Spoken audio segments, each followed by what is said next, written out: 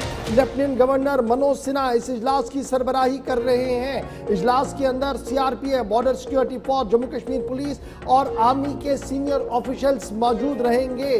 जम्मू के 10 अजला के अंदर मजमूई तौर पर सिक्योरिटी सिनेरियो किस तरीके का है और तरक्याती मंसूबों पर किस तरीके से काम हो रहा है, तमाम मामलात पर आज तबादला ख्याल किया जा रहा है। याद रखिएगा कि यह इजलास इसलिए भी अहम है क्योंकि बिल्कुल पास पास में अमरनाथ यात्रा भी है, और अमरनाथ यात्रा को पर किए जाने वाले इंतजामात का भी आज अरसे 9 जायजा लिया जाएगा।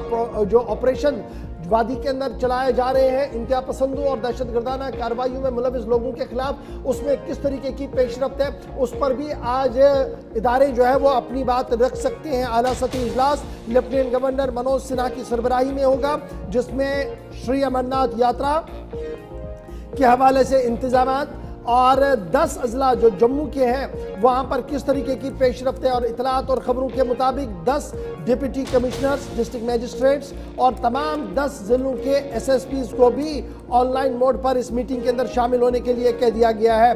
श्रीनगर में भी इस तरीके का इजलास हो सकता है, लेकिन फिलहाल बड़ी खबर ये कि chief secretary doctor Arun Kumar Mehta, principal secretary home RK Goyal sahab, principal secretary to lieutenant governor जो है वो यहाँ इस मीटिंग के अंदर आ सकते हैं, और यहाँ पर लगातार ये मीटिंग जो है वो होगी, और इस मीटिंग के अंदर तमाम तर सूरत हाल का जो है वो जायज़ा लिया जाएगा, और ये देखा जाएगा कि अमरनाथ यात्रा के अंदर अतुल जुल्लू साहब एक ब्रीफिंग देंगे कि क्या कुछ तैयारी चल रही है। चीफ सेक्रेटरी हैं जम्मू कश्मीर के, वो यहाँ पर अपनी डिटेल प्रेजेंटेशन देंगे। उसके अलावा फौज, पुलिस और इंतजामिया के बड़े अफसरान भी यहाँ पर मौजूद रहेंगे। तो बड़ी खबर कि आज जम्मू के अंदर अहम तरीन इजलास मुनक्किद होने जा रहा है। लेफ्टिनेंट गवर्नर 10 डिस्ट्रिक्ट्स की रिव्यू ले रहे हैं, और डिप्टी कमिश्नरों के साथ साथ SSPs को भी इस मीटिंग के अंदर तलब कर लिया गया है, और तकरीबन 11 बजे के आसपास इस इजलास की कार्रवाई शुरू होगी जम्मू के अंदर। ये तो थी बात उस मीटिंग की जो आज जम्मू के अंदर होनी है, लेकिन श्रीनगर चलते हैं जहां से एक और बड़ी खबर सामने आ रही है, जहां पर जम्मू कश्मीर के वजीर आला उमर अब्दुल्ला आज दौरे पर है, और दौरा उनका होम टाउन गांदरबल है, और गांदरबल जो उनका हल्के इंतखाब भी है। बड़ी खबर, उमर अब्दुल्ला आज हल्के इंतखाब गांदरबल में मौजूद रहेंगे, जिला गांदरबल में मौजूद रहेंगे, जहां पर कुछ इलाकों का वो मुआयना भी करेंगे, कुछ अफराद के साथ उनकी मुलाकात को भी तय पाया गया है और इंतजामी अमूर चलाने वाले अफसरान के साथ भी तबादला ख्याल हो सकता है। इस ज़िमन में गांदरबल के आसपास सिक्योरिटी ड्रिल को मजीद मजबूत कर दिया गया है। बड़ी खबर कि सरहदी इलाकों का, चाहे वो करना, केरन, टंडा, रजौरी का इलाका हो, इन तमाम इलाकों का दौरा मुकम्मल करने के बाद अब वजीर आला ने आज अपने होम टाउन और होम डिस्ट्रिक्ट गांदरबल को चुना है, जहां पर पूरा दिन वो आज बिताएंगे और कई अहम मकामात पर वो जाएंगे। साथ साथ रिव्यू मीटिंग का भी बंदोबस्त जो है वो किया जाएगा। उमर के हमरा नासिर असलम वानी और इंतजामिया के आला अफसरान भी मौजूद रहेंगे। उमर अब्दुल्ला आज पूरा दिन गांदरबल के अंदर बिता सकते हैं। श्रीनगर भी चलेंगे, हमारे साथ सलीम वानी भी ज्वाइन करेंगे। और उमर अब्दुल्ला का ये दौरा उस वक्त हो रहा है जब मुख्तलिफ इलाकों का जायजा वो सरहदी बेल्ट के अंदर ले चुके हैं, जिसमें 7, 8 या 10 दिनों के दौरान हमने लाइन ऑफ कंट्रोल और इंटरनेशनल बॉर्डर के आसपास नुकसानजदा इलाकों का उनने दौरा किया। वहीं आज वो इतलात हैं कि सिविल और दीगर हुकाम के साथ एक जायजा इजलास भी करने वाले हैं। इस तरह की अभी तक की इंफॉर्मेशन है और कामकाज का भी जायजा लिया जाएगा। और दूसरी ये उनकी चूंकि अपनी कॉन्स्टिट्यूंसी है, उस एतबार से भी दौरे की अहमियत काफ़ी ज़्यादा है और इंतखाबात के दौरान काफ़ी वादे इलाकों के अंदर किए और उसके बाद एक वसी मार्जिन से यहाँ से कामयाब होकर भी आए। तो वस्ती इलाकों में ख़ासतौर से गांदरबल के अंदर इस दौरे की अहमियत उस एतबार से भी ज़्यादा है। गांदरबल चलते हैं, ब्यूरो चीफ सलीम वानी हमारे साथ हैं।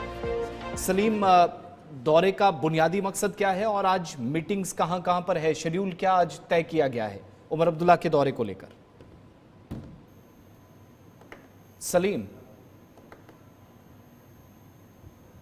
सलीम, आप तक आवाज पहुंच रही है?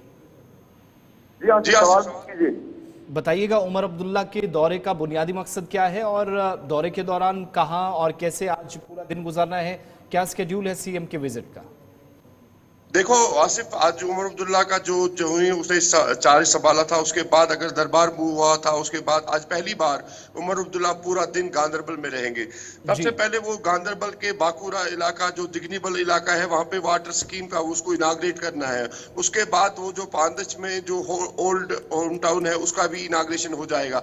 उसके बाद सफापुरा में भी उसको एक बिल्डिंग की इनाग्रेशन करनी है। उसके बाद वो गांदरबल आके एक वेटरनरी बिल्डिंग की संग बुनियाद डाल रहे हैं। उसके बाद 4 बजे के करीब वो गांदरबल में एक बड़ी डेलीगेशन जो है पब्लिक दरबार टाइप है, उसमें वो वहां पे शिरकत करेंगे और पब्लिक की जो ग्रीवेंसेस है, क्योंकि काफी देर से ये चल रहा था कि एमएलए गांदरबल, उसके बाद वो चीफ मिनिस्टर भी है पूरे जेएंडके यूटी के है, लेकिन आज वो पूरा दिन जो 10:30 के करीब वो गांदरबल बाकुरा पहुंचेंगे, पूरा दिन वो गांदरबल में रहेंगे। उसके बाद वो 4 बजे लोगों के साथ मुलाकात भी करेगा। जो ग्रीवेंसेस पूरे गांदरबल में है, गांदरबल के जो मेन इश्यूज है, जिसमें नागबल पांदच रोड है, जिसमें गांदरबल का दुधरुमा बॉटल नेक है, जिसमें बाकी सारे इश्यूज है, पावर हाउसेज इश्यूज है, बाकी सारे जो भी इश्यूज है गांदरबल में, आज उमर अब्दुल्ला पूरा दिन गांदरबल में रहेंगे।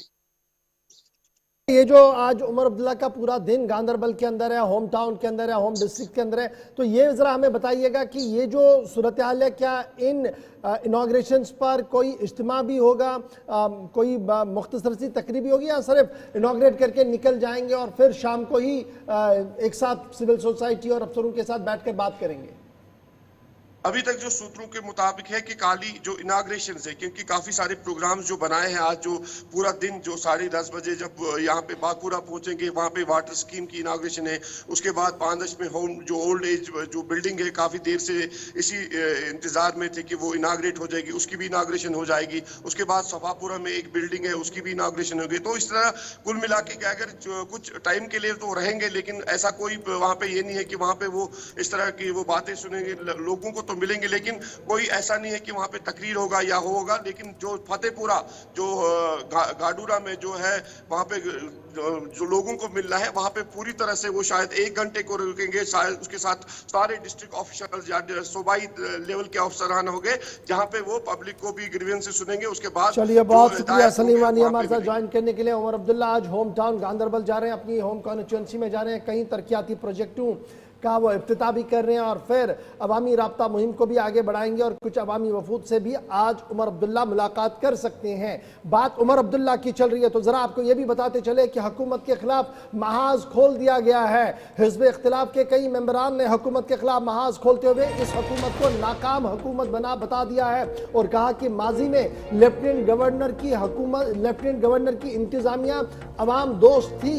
ये तब सामने आया जब मुसलसल पीपल्स डेमोक्रेटिक डेमोक्रेटिक पार्टी और बीजेपी के कई अरकान की तरफ से यह कहा गया कि पिछले 7 महीनों से जो तरक्याती मंसूबों को पाए तकमील तक पहुंचाना था, जिस तरीके की फंडिंग, लिबरल फंडिंग की बात हो रही थी, वो कहीं पर दिख नहीं रही है। और दूसरी बड़ी बात कि मकामी मेंबरान असेंबली का जो बजट के अंदर बड़ी बात बताई गई थी कि CDF होगा ताकि वो अपने तरक्याती मंसूबों को और ज्यादा दमाम बख्शे, वो पैसा भी अभी तक नहीं दिया जा रहा है। हुकूमत के अरकान यानी हुकूमती अरकानी MLA जो हैं वो अपनी जगह भी दम बखुद है, वो बिल्कुल परेशान है, लेकिन तंजीमी परेशानी की वजह से खुलकर नहीं बता पा रहे हैं। लेकिन हिज़्ब इख्तिलाफ के लीडर्स खुलकर अब सामने आ रहे हैं और मुसलसल प्रेस कॉन्फ्रेंस करके उमर अब्दुल्ला वाली हुकूमत को कटहरे में खड़े करते हुए कह रहे हैं कि न तो फाइलें लेफ्ट राइट हो रही हैं, एक एक फाइल को 2-2, 3-3 महीने लग रहे हैं क्लियर होने के लिए, इंतजामिया जवाबदेह नहीं है,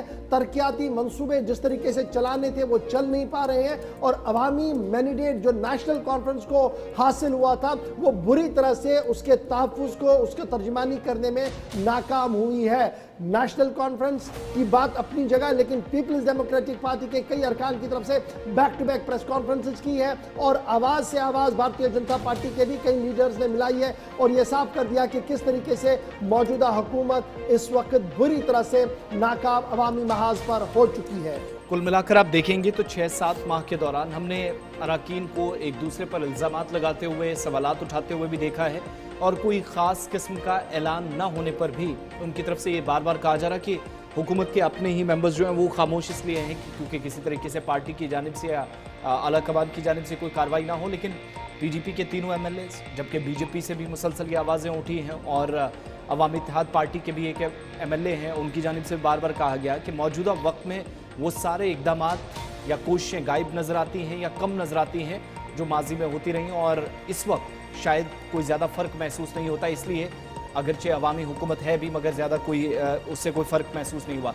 दूसरी बात ये भी याद रखिएगा कि असेंबली सेशन के पहले और असेंबली सेशन के बाद ये तकरीबन 6 से 7 माह का जो अरसा बीता है, इसमें कुछ अनाउंसमेंट्स हुकूमत की जानिब से ज़रूरी है, लेकिन जब हम अरकान असेंबली से भी पूछते हैं, MLA से भी, वो भी इस बात की तस्दीक करते हैं कि जो अपनी कॉन्स्टिट्यूंसीज़ के लिए उनको फंड्स मिलने थे वो भी ताखीर का शिकार हो रहे हैं और उस वजह से भी काम अच्छा, इसमें ये जो डबल गवर्नमेंट है, एक लेफ्टिनेंट गवर्नर साहब के पास, एक आधी हुकूमत उमर अब्दुल्ला साहब के पास, तो उमर साहब के पास तकरीबन 15 से 16 डिपार्टमेंट ऐसे हैं जहाँ पर वो डायरेक्टली मॉनिटर और कंट्रोल कर रहे हैं। और वहीं पर सवाल ये उठता है कि जनाब जो प्लान ऑफ एग्जीक्यूशन की बात आप कह रहे थे और ये कह रहे थे कि MLAs को ऑन बोर्ड लिया जाए, हमारी बात तो कोई सुन ही नहीं रहा है। ये नॉर्थ कश्मीर के MLAs भी कह रहे हैं, साउथ कश्मीर के हिज़्ब इख्तिलाफ के MLAs भी कह रहे हैं। तो बात बड़ी इंपॉर्टेंट है क्योंकि अब एक और रुख इस सियासत के अंदर जो है वो देखने को मिल रहा है। अब बढ़ते हैं जी आगे, बात जरा लेफ्टिनेंट गवर्नर के इख्तियारात की भी करते हैं। और लेफ्टिनेंट गवर्नर के इख्तियारात की बात इसलिए बड़ी इंपॉर्टेंट है क्योंकि श्राइन बोर्डों के वो चेयरमैन है और कल उन्होंने अपने इख्तियारात का इस्तेमाल किया और रात देर गए 2 अलग-अलग नोटिफिकेशन जारी कर दी है और उन दोनों नोटिफिकेशन के तहत 2 श्राइन बोर्डों को दोबारा से तश्कील दे दिया गया है। अमरनाथ जी श्राइन बोर्ड को दोबारा से तश्कील दे दिया गया है और इसी तरीके से श्री वैष्णो देवी माता के लिए भी जो श्राइन बोर्ड है उसके मेंबरान की तैनाती दोबारा से कर दी गई है। फिलहाल 3 साल के लिए तकर्रियाँ और तैनातियाँ कर दी गई और लेफ्टिनेंट गवर्नर मनोज सिन्हा ने कल अपने इख्तियारात का इस्तेमाल करते हुए दोबारा से बोर्ड को तश्कील दिया है श्री माता वैष्णो देवी श्राइन बोर्ड के लिए और 9 मेंबरान की नामजदगी कर दी गई है।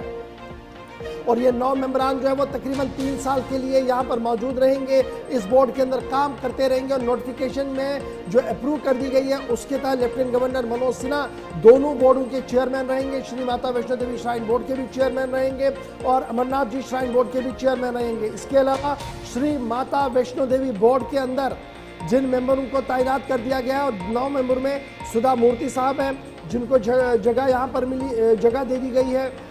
महामंडलेश्वर श्री स्वामी विश्वनाथन गिरी महाराज जी हैं, उनको जगह दे दी गई है। डॉक्टर अशोक बान साहब दोबारा जो फॉर्मर IPS है रिटायर, उन्हें जगह मिली है और बिलेश्वर रॉय IAS रिटायर है, इनको भी यहाँ पर जगह दी गई है। गुंजन राणा, डॉक्टर KK तलवार, कुलभूषण आहूजा, ललित बसीन और सुरेश कुमार शर्मा, ये होंगे जी श्री माता वैष्णो देवी श्राइन बोर्ड के अरकान।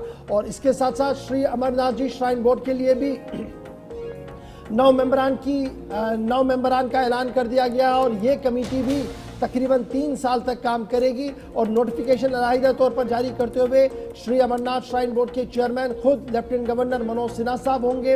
उसके साथ साथ जो 9 मेंबर होंगे उनमें स्वामी गिरिराज महाराज जी होंगे, प्रोफेसर कैलाश मेहरा जी होंगे, उसके साथ साथ के शर्मा साहब होंगे, KN रॉय साहब होंगे, मुकेश गर्ग जी होंगे, डॉक्टर शैलेश रैना होंगे, डॉक्टर सिमरन बिंद्रू होंगी और उसके साथ साथ सुरेश हवारा होंगे और प्रोफेसर विष्णु शास्त्री जी होंगे जिन्हें नामजद कर दिया गया। और इस तरीके से 2 अहम मरकज़ श्री माता वैष्णो देवी और श्री अमरनाथ जी श्राइन बोर्ड को 68 तश्कील दे दिया गया है और हुकूमत की तरफ से बाज़ाब्ता तौर पर अलहदा 2 नोटिफिकेशंस लेफ्टिनेंट गवर्नर की तरफ से जारी कर दी गई है। चलिए, वक्त यहाँ पर एक छोटे से ब्रेक का है। ब्रेक के उस पार वापस लौटेंगे, मजीद खबरें आप तक पहुंचेंगी, बात ईरान की भी करेंगे और उसके बाद बात अटारी वाघा सरहद की, जहां पर आज से फिर से एक अहम पेशरफ्त होने जा रही है। उस वक्त जब भारत और पाकिस्तान के दरमियान गुज़श्ता 4 हफ्तों से ज़बरदस्त कशीदगी देखने को मिली है और साथ साथ आपको जम्मू कश्मीर के दीगर अहम मामलात की तरफ भी लिए चलेंगे। स्मार्ट सिटीज़ जम्मू और श्रीनगर के अंदर काम कैसे करती हैं, ज़रा चीज़ों को बारीकी से समझने की कोशिश करेंगे और दीगर कुछ मौज़ूआत भी इस प्रोग्राम का हिस्सा रहेंगे। लेकिन ब्रेक के उस पार हमारे साथ ज्वाइन कीजिएगा।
ब्रेक के बाद इस्तकबाल आप सबका। प्रोग्राम सलाम जी के आप देख रहे हैं, आखिरी पड़ाव में दाखिल हुए हैं। कुछ अहम खबरें जम्मू कश्मीर के लिए जो काफ़ी अहमियत की हामिल आप तक पहुंचेंगी और बात ज़रा उन इंडस्ट्रीज़ की भी करते हैं जो मौजूदा वक्त में हुकूमत की हिकमत अमली पर सवाल उठा रहे हैं और नुकसान से काफ़ी दुचार भी होना पड़ रहा है। यूनियन टेरिटरी के अंदर कई इल्ज़ामात जो महकमा ख़जाना पर भी लगे हैं, हिकमत अमली पर या प्लानिंग पर सवाल उठ रहे हैं और इंडस्ट्रीज़ जम्मू कश्मीर के अंदर हुकूमत की जानिब से उठाए जाने वाले इक़दामात या जो मुस्तक़बिल की हिकमत अमली है उससे इस वक्त परेशानी के दौर से गुजर रहे हैं।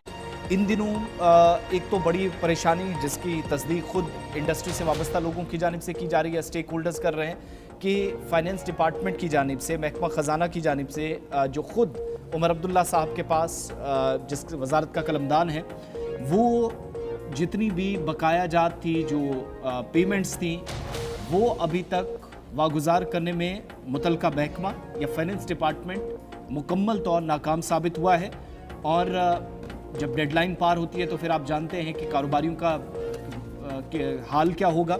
एक तो ये, दूसरा 20 करोड़ के आसपास ये जो SGST और CGST, ये जो अभी तक जो इन लोगों को ख़ास तौर से जो रकूमात मिलनी थी या वागुजार हुकूमती सतह पर की जानी थी, वो तकरीबन करोड़ों या 20 करोड़ प्लस है। अभी तक वो ना होना परेशानी का सबसे बड़ा सबब।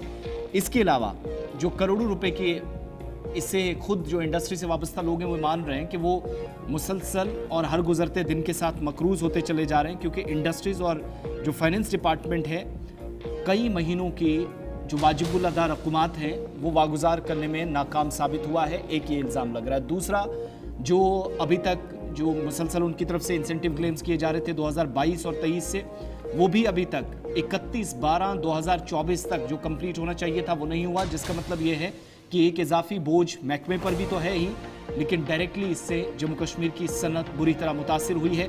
और सवालात इसलिए भी ज़्यादा उठ रहे हैं क्योंकि ये महकमा उमर अब्दुल्ला साहब खुद देखते हैं, और जो जम्मू कश्मीर के अंदर जो स्किल्ड सेमी स्किल्ड लेबर है, जो वर्कर्स हैं, इन इंडस्ट्रीज़ को ज़िंदा रखने में कलीदी किरदार जिनका है, या अनस्किल्ड वर्कफोर्स है, वो बुरी तरह मुतासिर हो रही है ड्यू पेमेंट्स की वजह से। अच्छा जी, इसमें एक बड़ा प्रोसीजर ये भी है कि CGST और SGST की रिम्बर्समेंट की जब क्लेम हो जाए तो 21 दिन के अंदर अंदर ये पेमेंट जो है वो आनी चाहिए। ये नेशनल लॉ है, लेकिन जम्मू कश्मीर आते आते तमाम कानूनों को बलाई ताक रखा जा रहा है। और यही वजह है कि एक तरफ से सरमायाकारी की बड़ी बड़ी बातें हो रही हैं, एक तरफ से इंडस्ट्रियल रेवोल्यूशन की बड़ा ख्वाब दिखाया जा रहा है, और दूसरी तरफ से बुनियादी सतह पर जो लोग अभी मुश्किल तरीन हालात में काम कर रहे हैं उन्हें किस तरीके से माली मुराद से दूर रखा जा रहा है और किस तरीके से वो गोनागो मुश्किलात से दो चार इंटायर जम्मू कश्मीर के अंदर, वो आपको इस खबर से थोड़ा बहुत पता लग चुका होगा।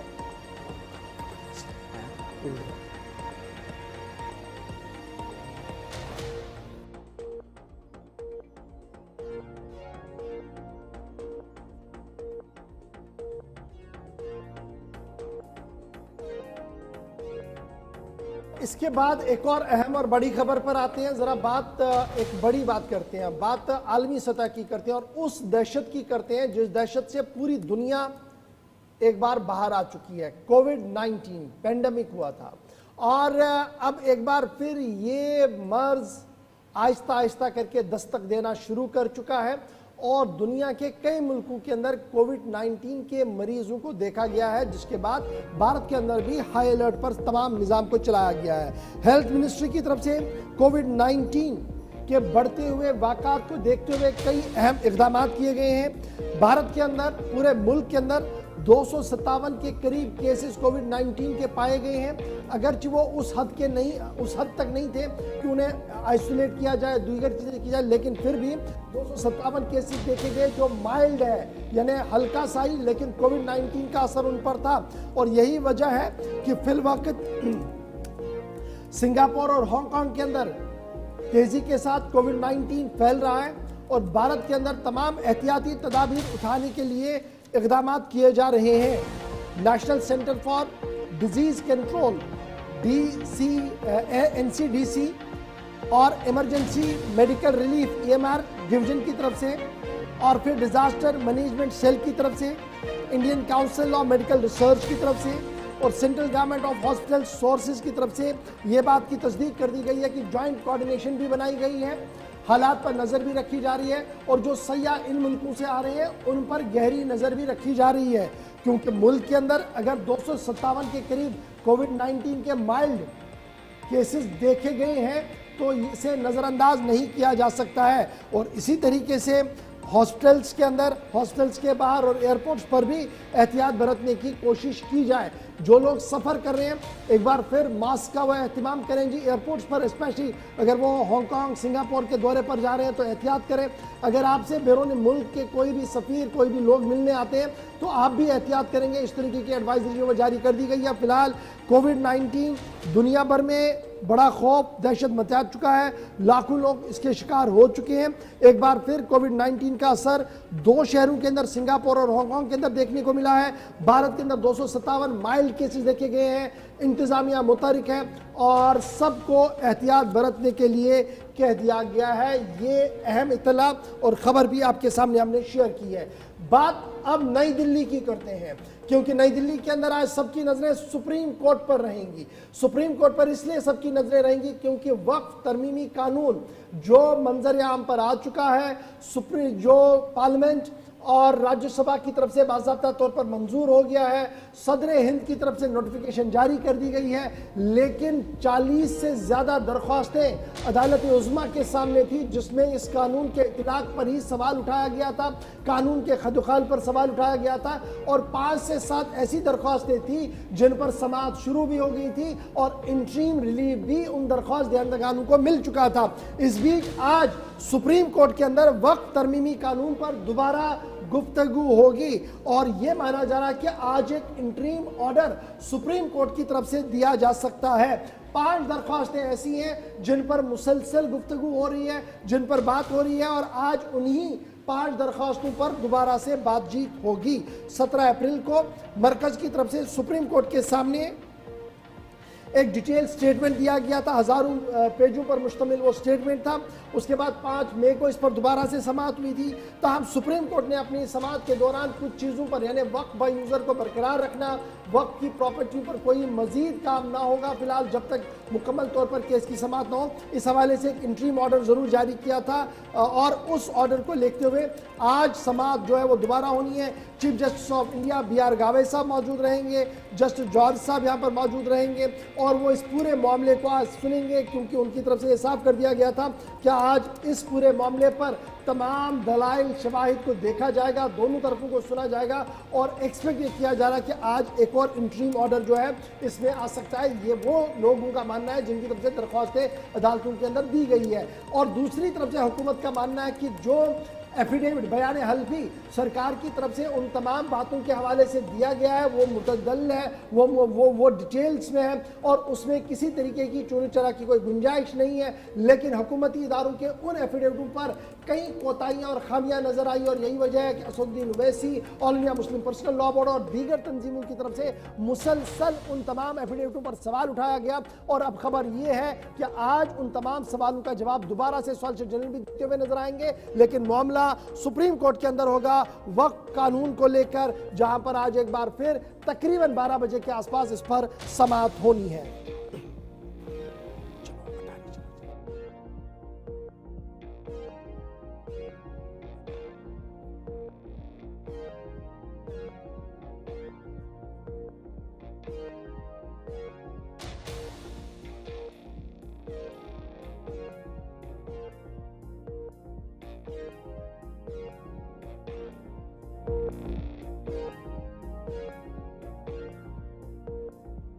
पंजाब आपका जरा रुख करवाते हैं, जहां पर एक अहम पेशरफ्त आज होने जा रही है। भारत पाकिस्तान के तनाव के बीच आप सब ने देखा कि सरहद पर यानी अटारा वाघा बॉर्डर पर जहां मामूल के मुताबिक सरगर्मियां होती थी वो बुरी तरीके से मुतासिर हुई। खासतौर से बीटिंग रिट्रीट सेरेमनी जो तकरीबन 3.5-4 हफ्तों से बंद रही, जो मामूल के मुताबिक होती थी, वो आज दोबारा से शुरू होने जा रही है। कवायद ज़वाबित में एक तब्दीली के साथ आज अटारी वाघा सरहद पर आज आप कुछ चीज़ें देखेंगे। जो हाथ मिलाने की एक रस्म रही है या एक रिवायत रही है वो फिलहाल अंजाम नहीं दी, वो इस वक्त ख़त्म कर दी गई है जब दोनों मुल्कों के दरमियान ज़बरदस्त किस्म का तनाव है। और बीटिंग रिट्रीट सेरेमनी जब शाम के वक्त होंगे, जब परचम दोनों उतारे जाते हैं, उस तरफ से भी इस तरफ से भी एक रिवायत होती थी कि भारत और पाकिस्तान के जो गार्ड्स यानी पाकिस्तानी रेंजर्स और BSF लास्ट मोमेंट पे बीटिंग रिट्रीट सेरेमनी में हाथ भी एक दूसरे से मिलाते थे और उस वक्त दोनों तरफ से हज़ारों लोग अपने अपने अफवाज के लिए या BSF और रेंजर्स के लिए हौसला अफजाई भी करते थे। लेकिन वो जो कवायद थी वो हाथ मिलाने वाली, एक तो वो ख़त्म कर दी गई है। ख़ास तौर से इन 12-15 दिनों के दौरान जहां पर आप ये मानकर चलिए 2 या 2.5 हफ्तों तक पूरी तरीके से सरगर्मियां यहाँ रुक गई हैं, तो दोबारा सिर्फ और सिर्फ बड़ा कम स्केल पर इस प्रोग्राम को चलाने की बात कर दी गई है। Beating retreat Wagah Attari border पर होगा आज से और शाम को ये प्रोग्राम होगा और इस ज़िमन में गेट्स नहीं खोले जाएंगे और जो हैंडशेक होता था वो भी नहीं होगा। रिवायती तौर पर सिर्फ परचम को नीचे किया जाएगा और इस दौरान ऑडियंस को भी महदूद अंदाज में अलाउ किया जाएगा, यानी चंद लोगों को ही अलाउ किया जाएगा ताकि वो बीटिंग रिट्रीट को देख सके।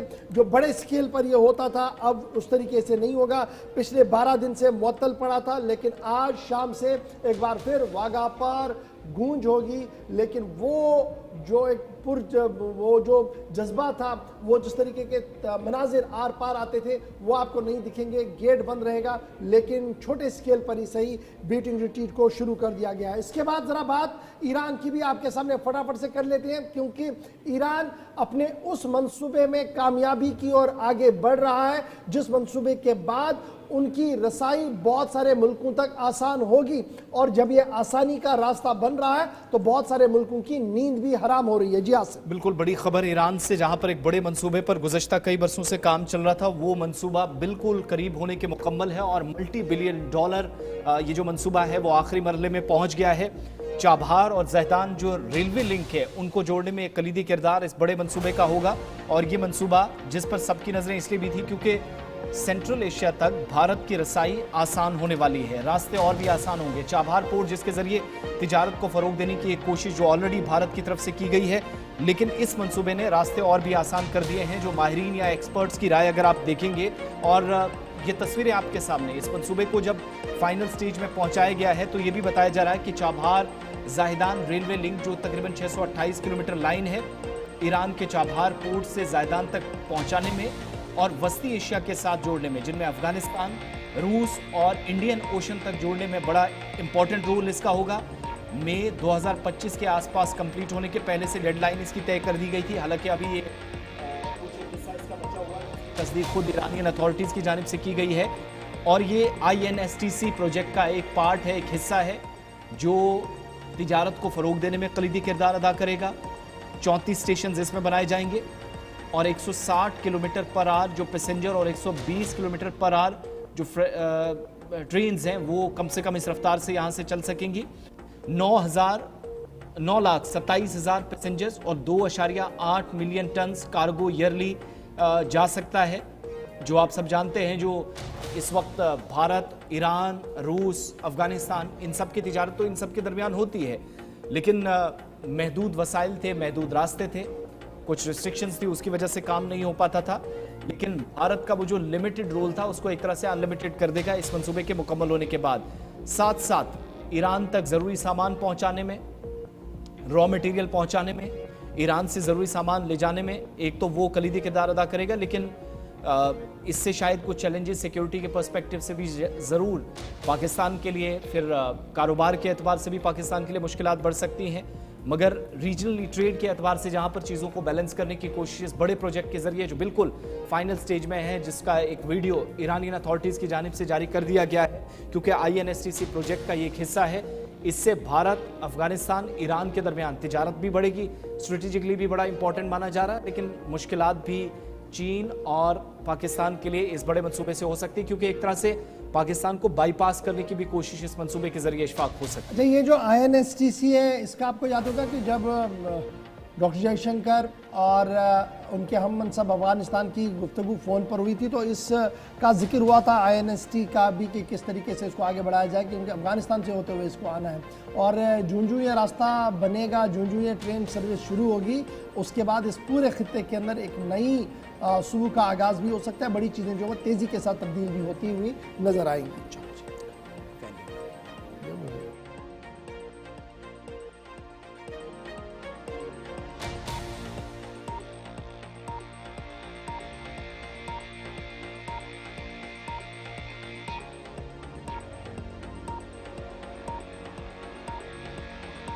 और इमरान नाइको के पास भी चलेंगे। हम जम्मू कश्मीर के तमाम शोबों की बात कर रहे हैं, कारोबारियों की बात हुई, मुख्तलिफ शोबों की बात हुई, हुकूमत की इदारों के ज़िम्मेदारान की, हुकूमत की हिकमत अमली, कामकाज पर हमने नज़र ज़रूर दौड़ाई, मगर कुछ ऐसे हक़ाइक़ भी हैं जिन पर नज़र डालना बहुत ही ज़रूरी है।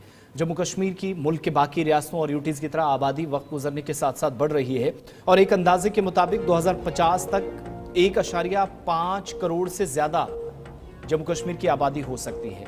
लेकिन जो इंपोर्ट और एक्सपोर्ट वाली बात हम बार बार करते हैं या जो दरामदात वाली बात हम बार बार करते हैं, जम्मू कश्मीर के अंदर गज़ाई अजनास या सब्जियों के दरामद करने की बात जहां तक है तो जम्मू कश्मीर अभी भी डिपेंडेंट है। एक बात कम से कम ये समझ में आती है, मौजूदा वक्त में जो पैदावार है वो 10 लाख मैट्रिक टन है या इसके करीब बनती है, और यूनियन टेरिटरी के अंदर अगर यही सूरत हाल रही तो वो दिन दूर नहीं जब आप देखेंगे कि जो डिपेंडेंसी है ये मुसलसल बढ़ती चली जाएगी। 70% गजाई अजनास जो अभी भी या जो सब्जियां हैं वो दरामद की जाती हैं, और सबसे बड़ी मुसीबत या बड़ा चैलेंज जो इस वक्त हम सब के सामने वो है एग्रीकल्चर लैंड या जो ज़री अराजी का रकबा था वो बहुत कम होता चला जा रहा है या सुकड़ता चला जा रहा है, या फिर आप जिस हिसाब से इंफ्रास्ट्रक्चर वाइज जम्मू कश्मीर के अंदर तब्दीलियां देख रहे हैं उस चीज़ से उन इकदामात से भी कामकाज मुतासिर हुआ और ज़री अराजी का रकबा घटकर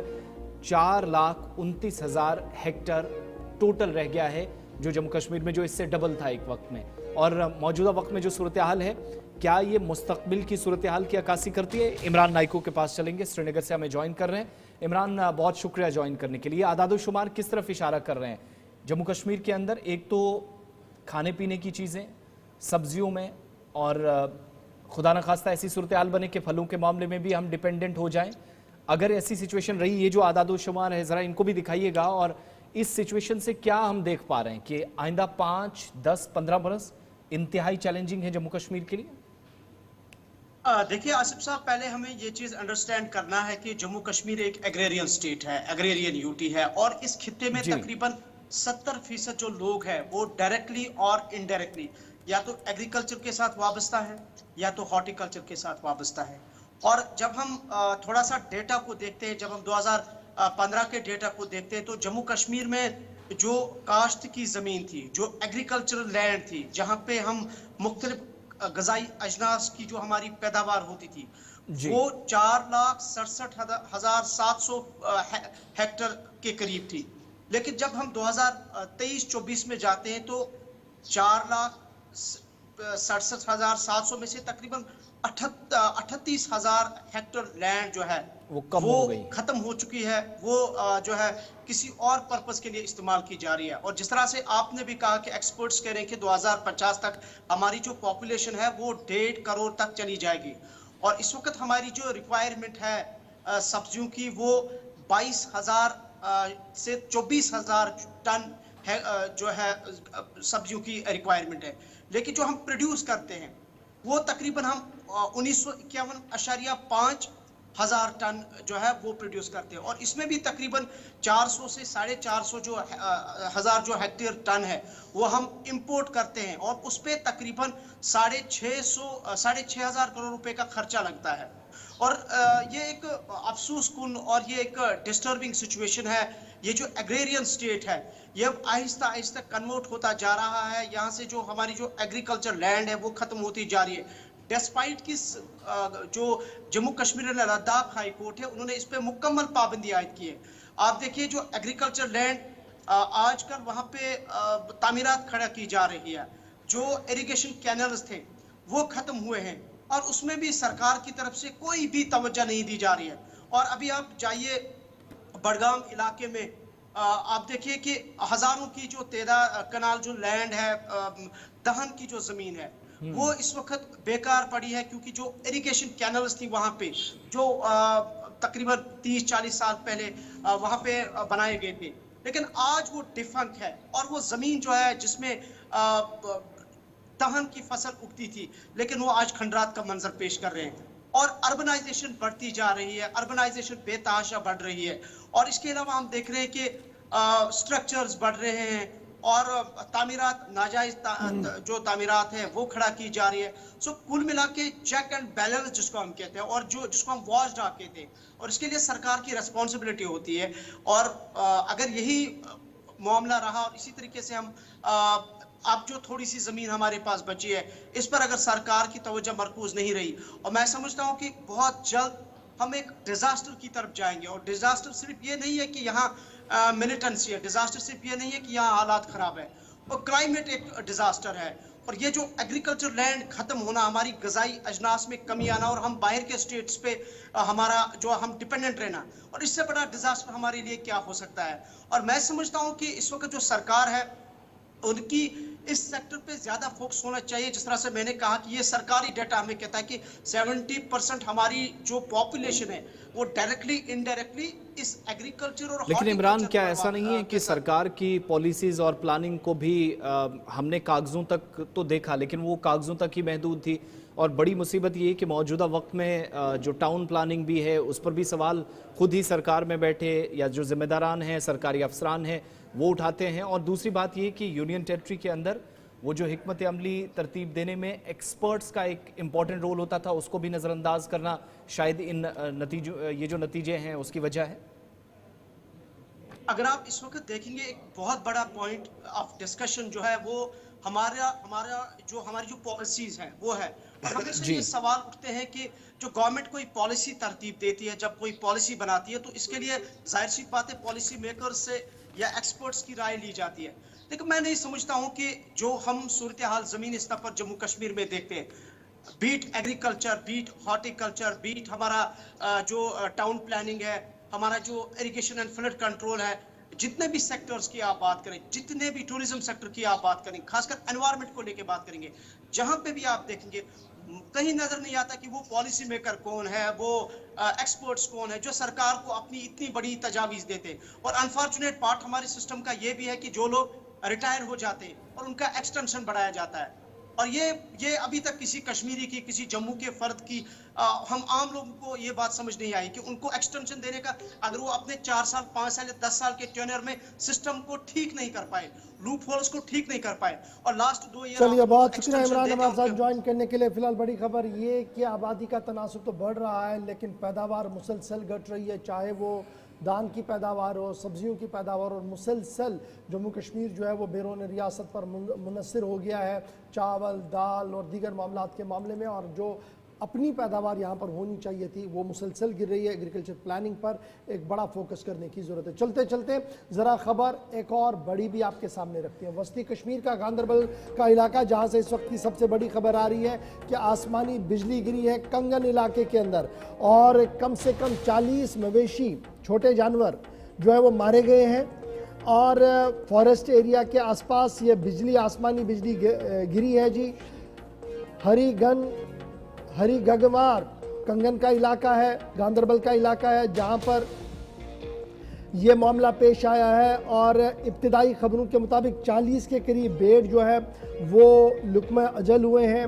और ये बताया जा रहा कि ये जो लाइव स्टॉक था ये अब्दुल वाजिद खटाना जो सुंदरबनी रजौरी के थे और प्रेजेंटली इस वक्त इस इलाके के अंदर थे अपने माल मवेशी को लेकर। माइग्रेशन, चूँकि गर्मियों का सीज़न है तो ऊपर की ओर ये चले जाते हैं। तो कल से जो मौसम का मिजाज बना हुआ था और बदलते मौसम के मिजाज के बीच आसमानी बिजलियां मुसलसल गिर रही थी। इस बीच बिजली कल रात देर गई गिरी है।